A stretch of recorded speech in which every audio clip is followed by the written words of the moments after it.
ain't see me, you Stevie. Wondering how I reach more evolutions than Evie and make it look easy. What is up, Earth's mightiest subscribers? It's your boy Ernie, the Blerd Without Fear. Welcome back to the channel.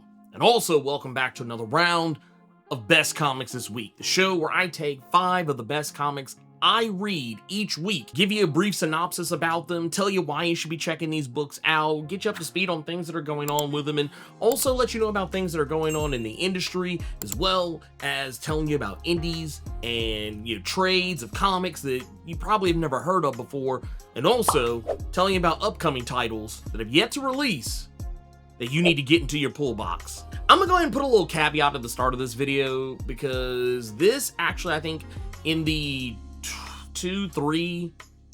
almost 4 months, I think, that I've been doing Best Comics This Week, this is the first week that not a single Big 2 book made the list. That's just how tough and stiff the competition has been each and every week. Let's go ahead and get started with it. First is going to be an offering from Image Comics, Blood Squad 7 number 9. Now, I haven't gotten an opportunity to talk about Blood Squad 7 too terribly much on Best Comics This Week, just usually because of, man, like I said, it's been stiff competition. But this week, I'm not gonna lie, Blood Squad 7 number 9 came out of the gate swinging, but it's gonna come with a pretty huge asterisk. I'm not gonna dive too terribly deep into one particular aspect of this particular issue, largely because I kind of just want to see where it goes first before I render any real serious judgment. But I'm gonna go ahead and say right now, if you are the least bit sensitive to the, and I don't want to try and make it sound like, oh, it's a current thing. I mean, it is a current thing, but something that only just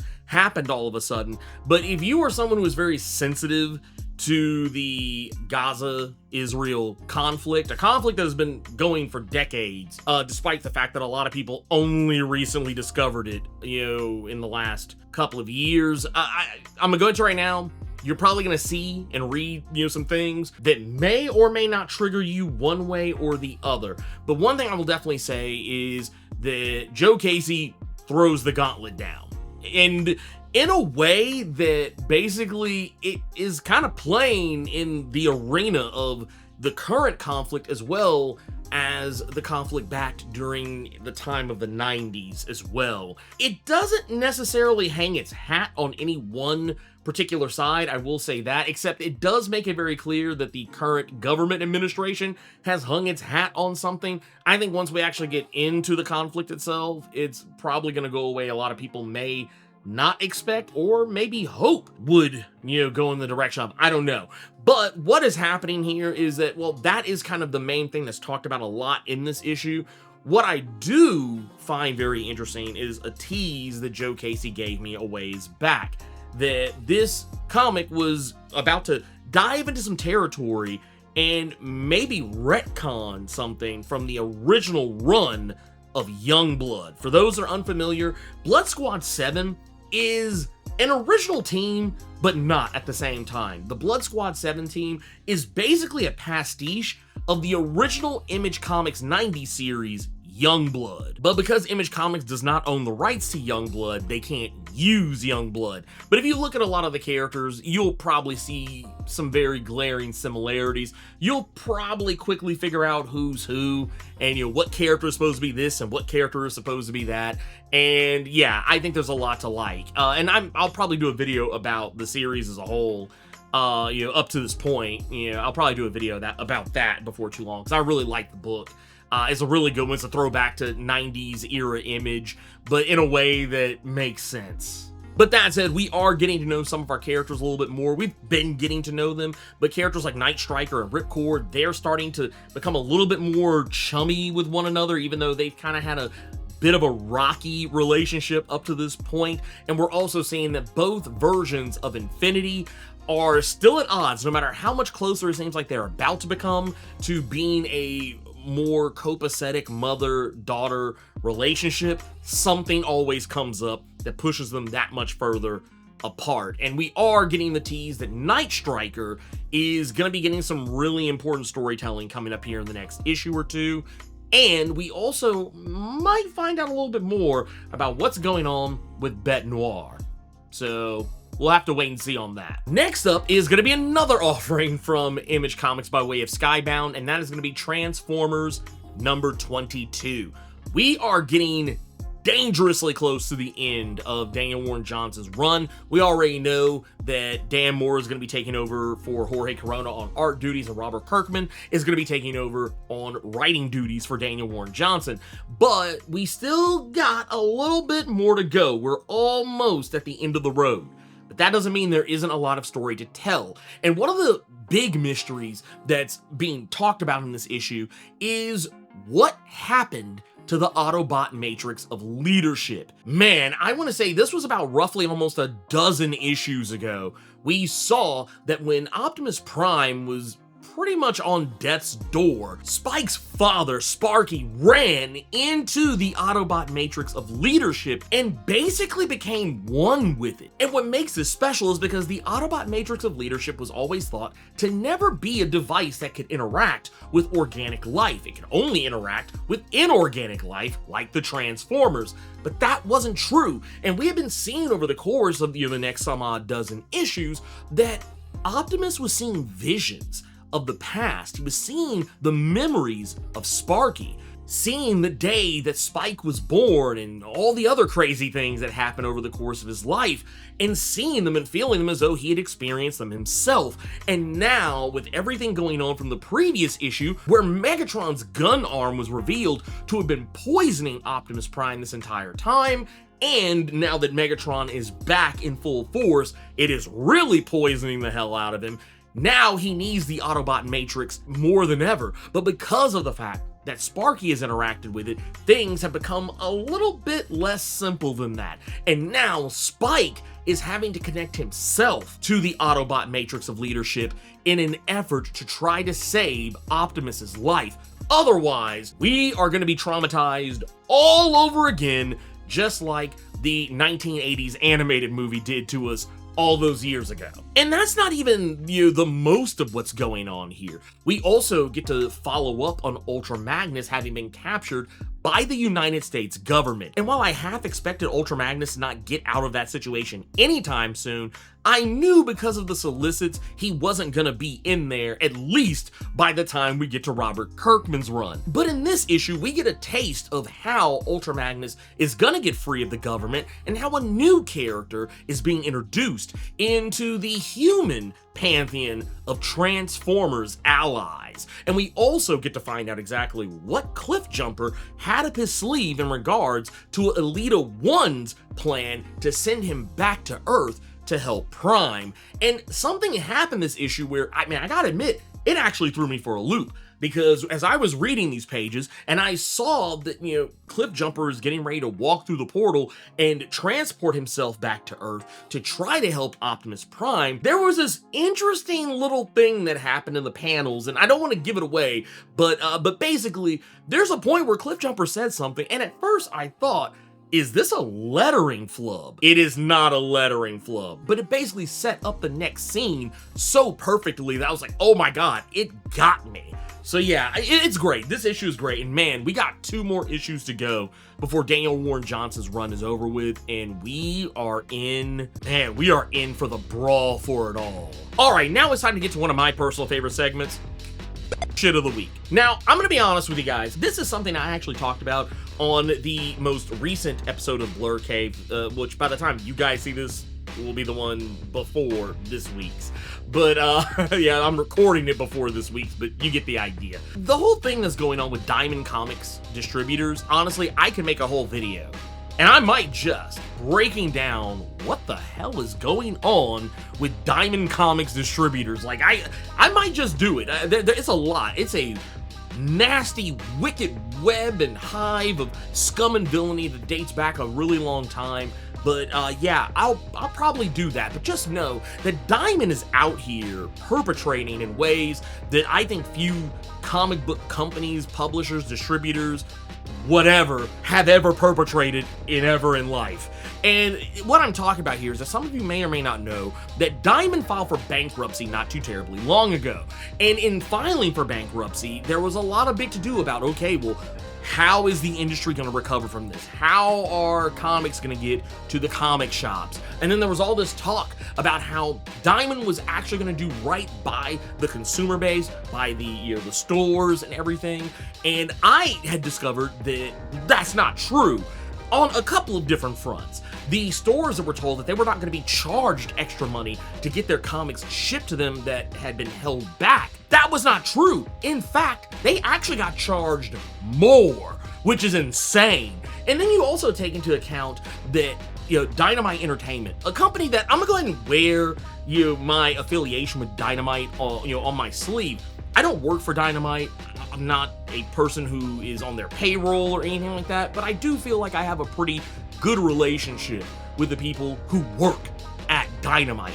And Dynamite is a company that I really believe in because they actually make comics no one else is making. And what I mean by that is I'm not talking about like Red Sonja or Vampirella or like, oh, they have these specific titles that nobody else has access to. No, what I'm talking about is Dynamite actually has the future of comics at heart when they're making what they make. When they push the comics that they want to sell, they actually care about catering to younger readers. And for those that think that, oh, the comics industry will last forever because old motherfuckers like myself and I don't know, maybe you will probably keep this whole thing alive, that's not true, because when we're gone, who's left to be reading comics? Not the next generation if they're not being catered to.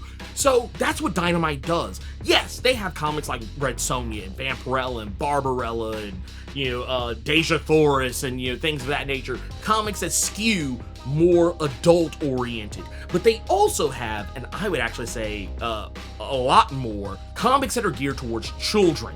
Comics like Thundercats, DuckTales, Gargoyles, Zootopia, Lilo and Stitch, the Disney Villains series of comics like Cruella de Vil and Maleficent and Hades and Scar. And I came to find out that Diamond owed Dynamite over $1 million for merchandise that was provided to them, and that payment was not returned, to the point that it placed Dynamite in financial trouble, because this isn't like a thing that's only happened once. This is something that's happened multiple times, and it's happened enough times that Dynamite was in danger of not even being able to pay its own employees, something that I think should be considered criminal negligence on the part of Diamond Comics distributors.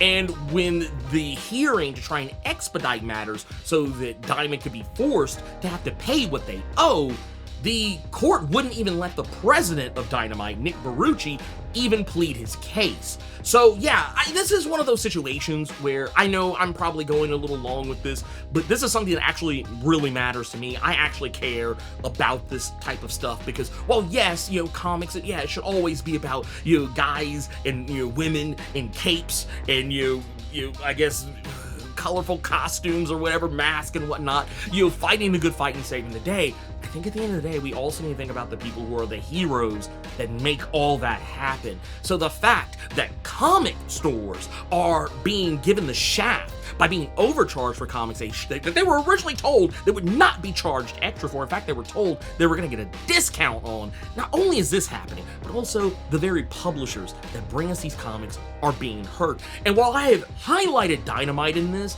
it's only because they're really the company that is the most public about what's going on.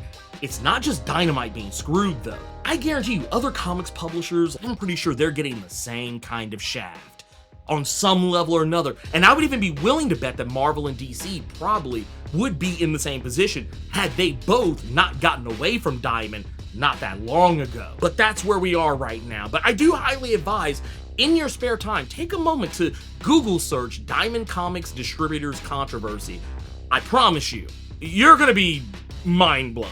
Anyway, back to the best comics this week. This is a follow-up to the Eisner Award-nominated comic series from last year, Beneath the Trees Where Nobody Sees, which is a really interesting book. I'm actually gonna go ahead and say right now, if you've never read Beneath the Trees Where Nobody Sees, it is more than worth a read. The first series was about Samantha Strong, who just so happens to be a serial killer as well. It's very Dexter-esque in that regard, but this series is not actually following Samantha Strong.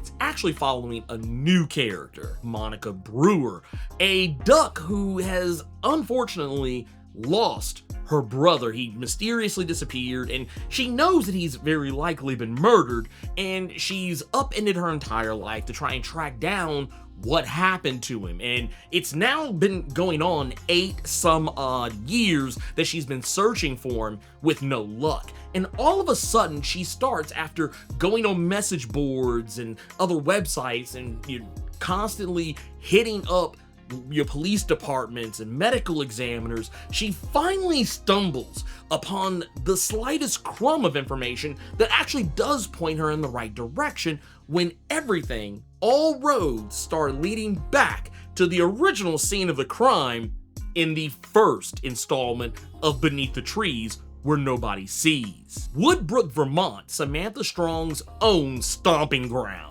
This story kind of takes us in a very different direction, where before we were more following Samantha Strong, the perspective of someone who's trying to hunt down a serial killer who is unscrupulous themselves, and here we're following someone who, as far as we know, doesn't have those same types of inclinations as Samantha Strong. But the ties that are going to really bring this together are what characters she encounters from the original series in this new installment of this animal serial killer. I don't even know what to call it, but yes, it's awesome. You really need to check it out. Next up on the list is going to be The Unchosen #1. This is a series that didn't hit my radar until a couple of weeks before release.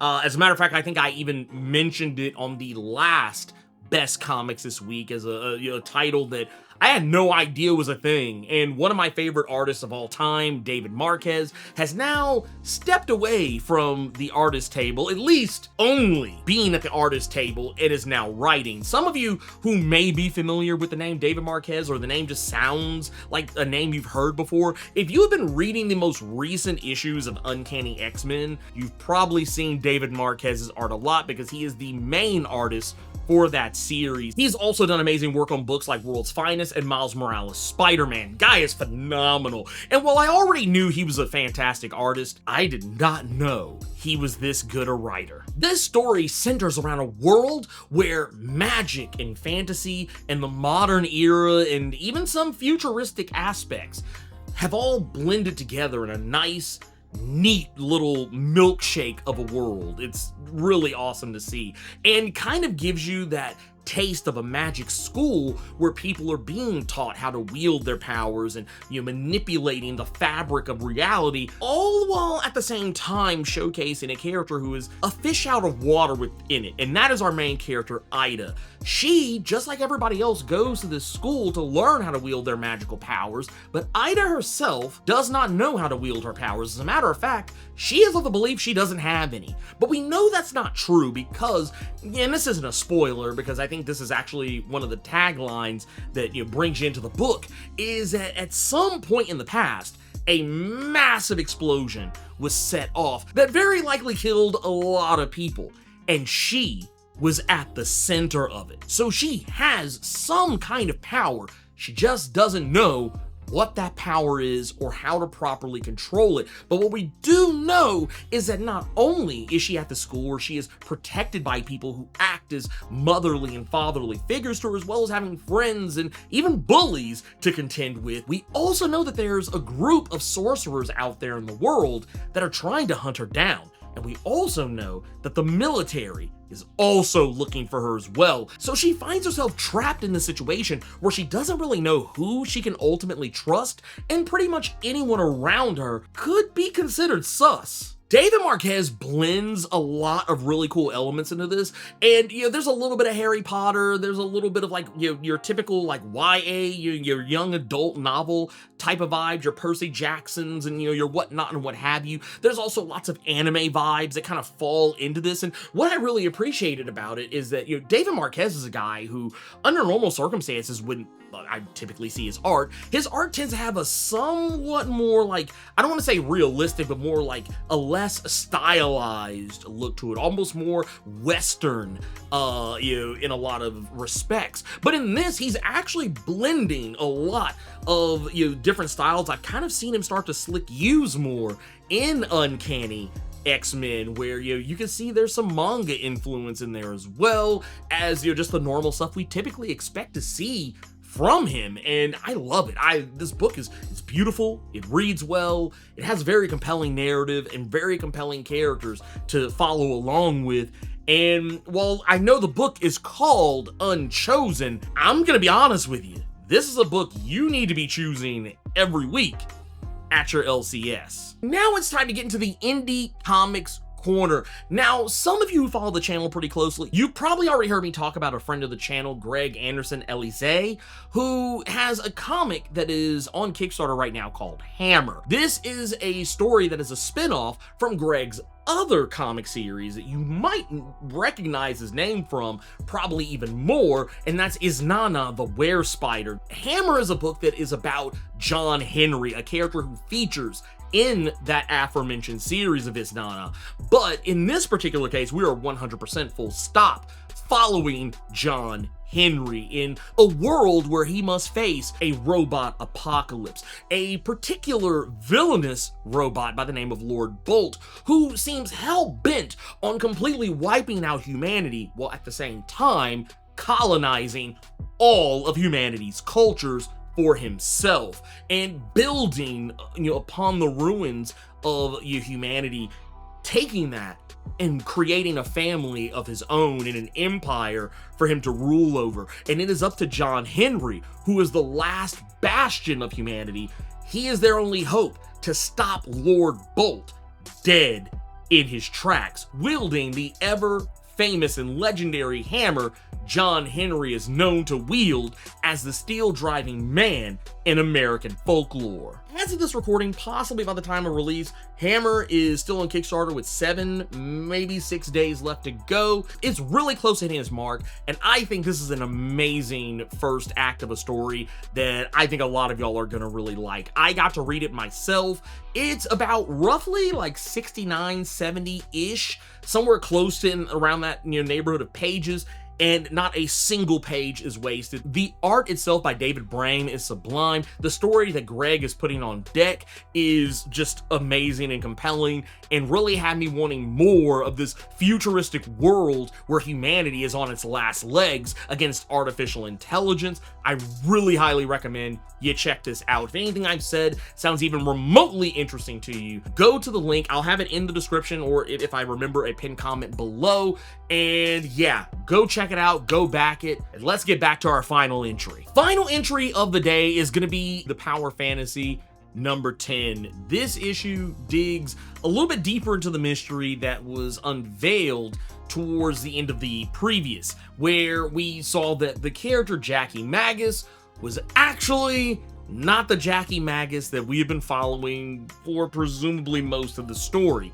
In fact, it's actually Dev, the lover of Eliza, the demonic-looking woman who's been kind of lording over a version of hell in the realm of the Power Fantasy. And it's kind of crazy how all this plays out, because a lot of this issue is largely just us following Dev as he's taking over the role of Magus. We're kind of flashing back to exactly how all that happened, and maybe get an idea of what actually happened to the original Jackie Magus. But also at the same time all this is going on, we know that there's a lot of moving parts, and honestly, there are so many twists and turns with what each character is trying to do, the wheeling, the dealing, the kiss stealing, and even some of the underhanded and double crossing that happens in this issue.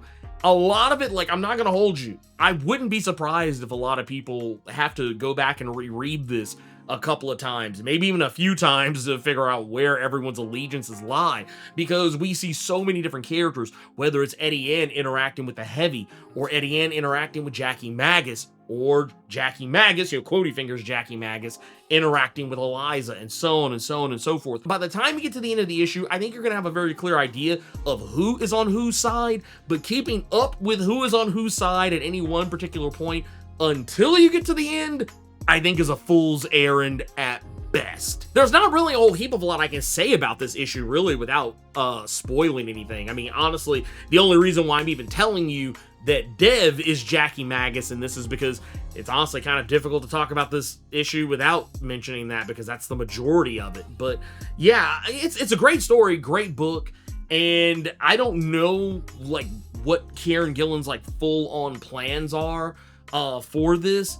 But yeah, it's still going, it's still cooking, it's still got steam. Casper Wingard is still killing it on art, and Kieran is still cooking with the story. So there's very little that I can say about this book that, you know, if you're already a fan of it, there's very little I can say about it that's going to deter you. And because I'm such a fan of it, there's very little that I even want to say about it that could even potentially be even the slightest bit negative. That's just how good this story is. Like I said, if there's any one negative against it, is that, you know, yeah, it does. It's a lot of, oh my god, wait, okay, so this person's talking to this person, oh my god. It's a lot of talking. I'm gonna be honest with you, there's a lot of dialogue this issue, because there is a lot of double crossing, a lot of people trying to cut deals with each other. And I know that can turn some people off, but I think if you're down for a really good story, a well-crafted story at that knows how to spin a lot of plates without any of them, you know, feeling like it's too much, I think there's a lot to love about the Power Fantasy number 10. I don't really have anything for the pull box report this week, except for there is the announcement that the Age of Revelation is going to be happening. It's going to be kicking off in October. For those that are worried about, oh my god, what title should I add to my pull box, or, you know, this and third, what title should I even worry about? I'm not going to really dive too terribly deep into that. I'm just going to say that a lot of the titles that are coming out are just replacing titles that are already running, and I think you can look at the list of titles and probably tell which ones are going to be which. I think it's safe to say the Rogue Storm is going to be replacing Storm, you know what I mean? I think it's probably safe to say that the Amazing X-Men are probably going to be replacing the Adjectiveless X-Men. Unbreakable X-Men very likely is replacing the Uncanny X-Men, and maybe the Expatriate X-Men are going to be replacing the Exceptional X-Men. That's my guess on that. You know, you do with that information what you will. But yeah, a lot of the other titles that are going to be coming out, I think it's safe to say, yeah, the last Wolverine is just going to replace Wolverine. So if these are books you are already reading, I think you don't really have to do a whole heap of a lot. But I will say, it's a lot of titles. This is a lot of titles are going to be coming out, and I don't think they're all going to be coming out at the same time. I don't believe. But yeah, I think as of this present time, there's a grand total of 16 books. That's a lot. That's a lot. So just take that information, do with it what you will. Anyway, thank you all so much for watching the best comics this week. I really appreciate y'all tapping in and, you know, more importantly, locking in, you know, and watching the whole thing. And, you know, hey, if you haven't done so already, hit the like button. If you have watched this entire video and you are still not subscribed, but you're like, man, I really dig stuff like this, you know, hit that subscribe button and tap that notification bell. That way you don't miss out on anything. And if you really want to do your boy a solid, share this video around. You know, share it in your favorite nerd groups on Facebook or Reddit, or, you know, God help you, Twitter, or on Threads, you know, Blue Sky, whatever. And, you know, let's help, you know, increase the ranks of Earth's mightiest subscribers. Because like I said, we've been just kind of chugging along. Just because we hit 100K doesn't mean the fight's over. We're still fighting. We still got to, I'm worried about the next 100,000, the next 300,000. I'm thinking about that far ahead. So do all that stuff, and most importantly, make sure you keep it plus ultra until the next best comics this week.